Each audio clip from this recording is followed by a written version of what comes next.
Let us now create jigsaw puzzle using PowerPoint. No internet needed. A TagLish tutorial.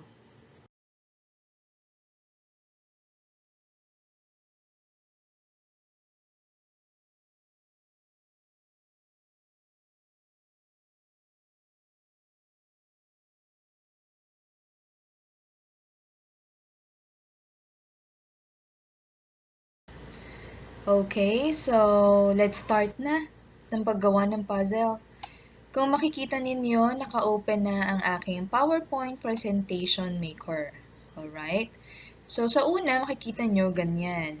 Yung merong click to add title o kaya click to add text or whatever. So ang gagawin nyo lang dyan is select all nyo, Control A, then delete nyo lang lahat. Alright? And then, all we have to do is to insert muna. Punta tayo sa insert. Punta tayo kay shape. And then, choose square. Ayan. Palakihin lang natin siya ng konti. Alright. And then, pag meron na kayong square na mga ganyan kalaki, balik kayo dun sa insert, sa shapes, and then kuha tayo ng round na shape. Okay? Ang round na shape natin, hindi naman kailangan kalakihan or malaki. Just a small one is good na. Okay, dito dapat ma-intersect sila ng maayos. Ma-intersect. Ayan.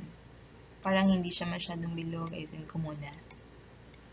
Minsan kasi pag hindi siya naka-align, hindi din mismo mapapasok dun sa kapartner niyang puzzle, yung ating mga gagawing pieces, puzzle pieces.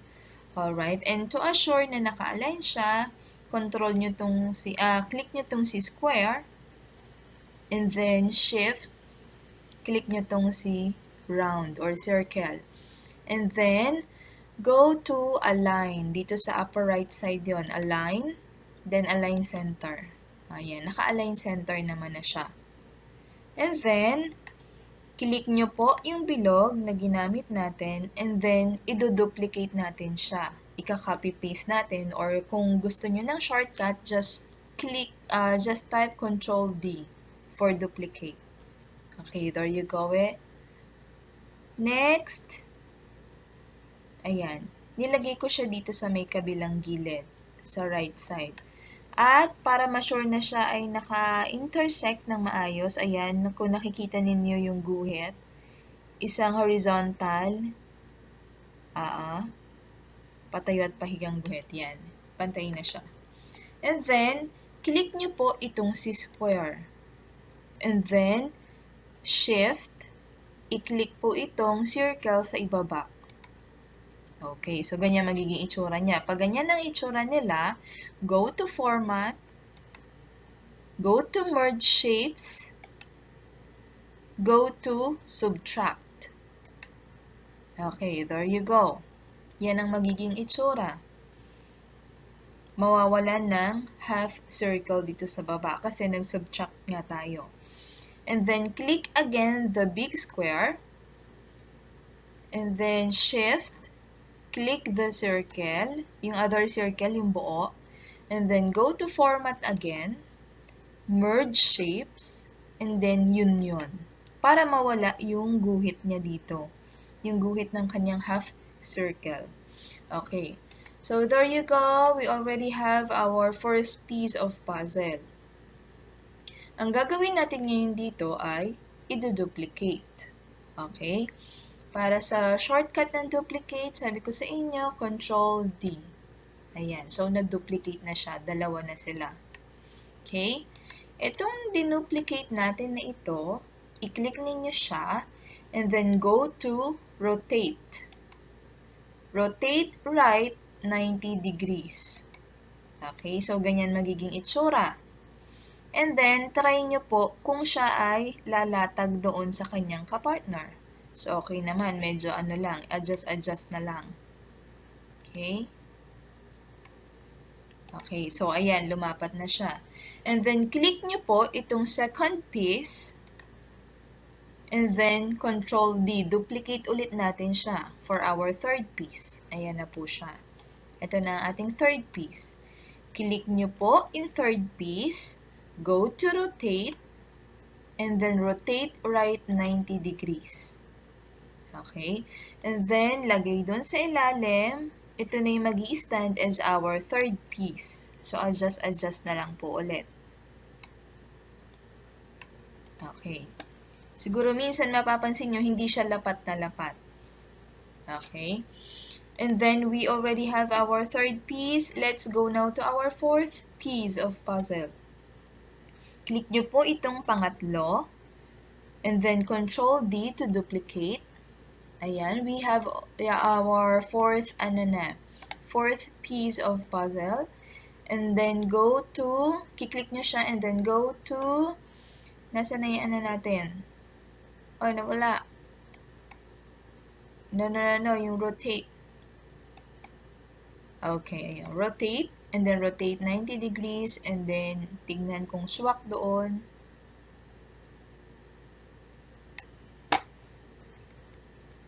Pag hindi nyo matansya doon sa mouse or what, gamitin nyo lang yung arrow doon sa inyong keypad. Okay, so there you go. We already have our 4 pieces of puzzle. Ngayon, paano siya magmumukhang puzzle ngayon? Wala siyang picture. Okay, kung makikita nyo dito sa aking first page of slide, ito, yung slide number 1, and slide number 2, kumuha na ako ng picture na gusto kong gawing puzzle. Alright? So, ito na lang yung gawin nating example. Itong sa gubat na may mga animals. Okay? All we have to do is, ayan, niliitan ko siya ng konti kasi kailangan, pag pinaste natin siya, ipipaste kasi natin siya dun sa 4 puzzle pieces. Okay? Pag pinaste siya dun, dapat kasukat. So, let's do this. Okay, click nyo siya, and then Control-C to copy. Then go to the slide, kung nasaan yung ating 4 pieces puzzles. O, ayan. And then Control-V para ma-paste. And then, isukat po ninyo. Doon sa isukat po natin yung picture doon sa pinaka-puzzle. Okay? Yes, ipapatong po siya para makita ninyo. Ayan. Ayan. So, ibig sabihin, ganyan po kalaki yung puzzle na ating nagawa. If you want a bigger puzzle, you may create bigger puzzle pieces. Alright? It's up to you. Pero basta ito pong pinakita ko is only an example, and I just want to share to you or to show to you how to make puzzle pieces. Okay, so ayan na, napatong na. Ibig sabihin, ganyan na siya kalaki. Alright, so tanggalin ko muna tong picture. Okay, itong picture na pong ito ay kailangang makopy ng 3 times. Because you need 4 copies of picture na gagawin ninyong puzzle. Okay? Pero dahil hindi magkakasya or para hindi tayo mawala dito sa pinaka-PowerPoint presentation, isa lang muna tayo. Okay? So, click nyo siya, Control-C to copy, and then Control-V. Okay. So, tabi muna natin tong isa. Ayan. And then, all you have to do, kukunin natin sila or gagawa tayo ng per piece ulit. Per puzzle piece ulit. Kunin nyo muna itong upper left na puzzle piece. Ito po siya. I-front nyo muna siya. So, right-click, bring to front nyo muna siya. And then, patong dun sa picture or drawing. Ayan. Make sure na naka-align din siya yan sa mga gilid. Alright, there you go. And then, pag na-align na siya dyan, click nyo lang sa labas. And then, click the picture. And then, click the puzzle piece. Go to Format. Merge Shapes. Intersect. Okay, and now, we already have our first piece of puzzle. Okay? Lagay na natin siya dito. May natin buuin. Okay, now, click the picture, yung buong picture, and then Control-C to copy. Click dito sa labas, Control-V to paste. Ayan na, dalawa na siya ulit. Okay? Lagi tayo nagko-Control-C at Control-V para makopy-paste yung picture. Alright? Usog natin dito. And then get the upper right piece of puzzle. Ito. Right-click. Bring to front. And then, drag nyo doon. Okay, sa upper right din nung picture na gagawin nating puzzle. Click sa labas. Click the picture.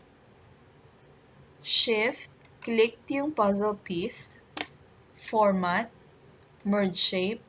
Intersect. Okay, and now we have our second piece of puzzle. Alright.